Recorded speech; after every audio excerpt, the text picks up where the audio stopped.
আসসালামু আলাইকুম। দর্শক, হেফাজত ইসলাম আসলে কেন তৈরি হয়েছিল? আল্লাহ এবং নবী ও ইসলামের মৌখিক বিধানের বিরুদ্ধে এক শ্রেণী ব্লগার ও সামাজিক যোগাযোগের মাধ্যমে অশ্লীল ও কুরুচিপূর্ণ লেখালেখি একটানা চলতে থাকে। ব্লগারদের এমন সম্প্রতি উস্কানির ব্যাপারে তৎকালীন শেখ হাসিনা সরকার ছিল সম্পূর্ণ নিশ্চুপ। এই ব্লগারের বিরুদ্ধে শেখ হাসিনা সরকার ব্যবস্থা না নিল, উল্টো ব্লগারদের বিরুদ্ধে কেউ প্রতিবাদ জানালে জঙ্গি ও সন্ত্রাসী আখ্যা দিয়ে তার বিরুদ্ধে নেমে আসতো অত্যাচার, নির্যাতন।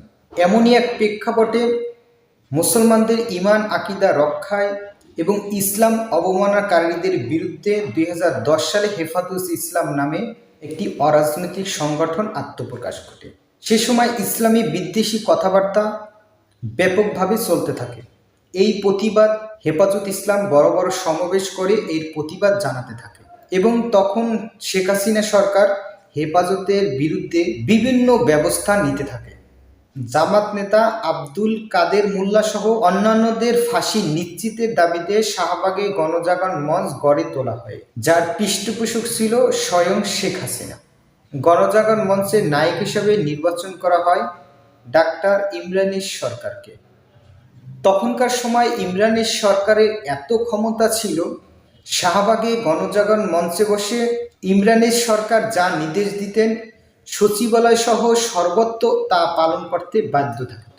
এবং গণজাগরণ মঞ্চে বসে আমার দেশ সংগ্রাম, নয়াদিগন্ত পত্রিকা সহ ইসলামী ব্যাংক বাংলাদেশ সহ বন্ধের হুমকি দেওয়া হয়েছিল। পরবর্তীতে তা অনেকটাই বন্ধ হয়েছিল। কিন্তু দুঃখজনক হলেও বর্তমান অন্তর্বর্তী সরকার গণজাগরণ মঞ্চের বিরুদ্ধে কোনো ব্যবস্থা এই অন্তর্বর্তী সরকার নিতে পারেনি। 5ই মে বিডিআর হত্যা, জুলাই আন্দোলনের যে বিচার, তা এই অন্তর্বর্তী সরকার তা করতে পারেনি। অন্তর্বর্তী সরকারকে যে কারণে সরকার হিসাবে নির্বাচিত করা হয়েছে, যার 1 নাম্বার কাজ ছিল বিচার ব্যবস্থা। কিন্তু এই অন্তর্বর্তী সরকার বিচার ব্যবস্থা তার 1 নাম্বার অবস্থান থেকে সরে এসে বিগত সরকার যা করেছিল যে উন্নয়ন, সেই উন্নয়নের কাজই এই সরকারও করে যাচ্ছে। কিন্তু এই উন্নয়নের কাজ এই সরকারের কাজ নয়। কিন্তু দুঃখজনক হলেও এই সরকার বিগত সরকারের মতন কাজ করে যাচ্ছে। কিন্তু এই সরকারের কাজ করা উচিত ছিল 1 নাম্বার বিচার। কিন্তু দুঃখজনক এই উপদেষ্টা সরকাররা তা করতে ব্যর্থ হয়েছে।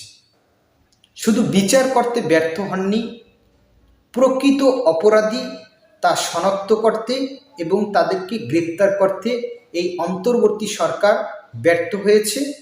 অবশ্যই এই অন্তর্বর্তী সরকারের শনাক্ত করা, গ্রেপ্তার করা এবং বিচার ব্যবস্থার ব্যর্থতার কারণে জাতির সামনে এই ব্যর্থতার কথা অবশ্যই অন্তর্বর্তী সরকার স্বীকার করা উচিত। ধন্যবাদ।